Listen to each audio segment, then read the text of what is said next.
5 things that are worth spending money on, according to me, a family law attorney with 15 years in practice. Number one is an initial consultation, sometimes more than one initial consultation. It's really important to hire the right attorney, not only someone that you kind of vibe with, but someone who understands what your goals and priorities are, someone who doesn't diminish or belittle you, and someone who doesn't make you feel like your questions are a waste of time. You should hire the person that you feel good about. And if you don't find it on the first appointment, make a second or a third. Have a wide range of advice and make sure you choose the best attorney for you.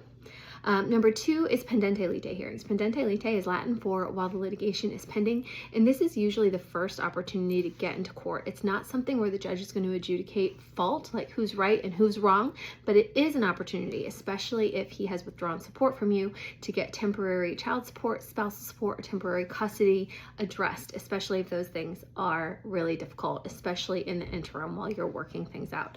Number three is discovery. If you don't know the full extent of the assets and liabilities, you need to know. And discovery is one of the only ways to really make sure you're getting up-to-date, accurate, complete information. Go through the discovery process.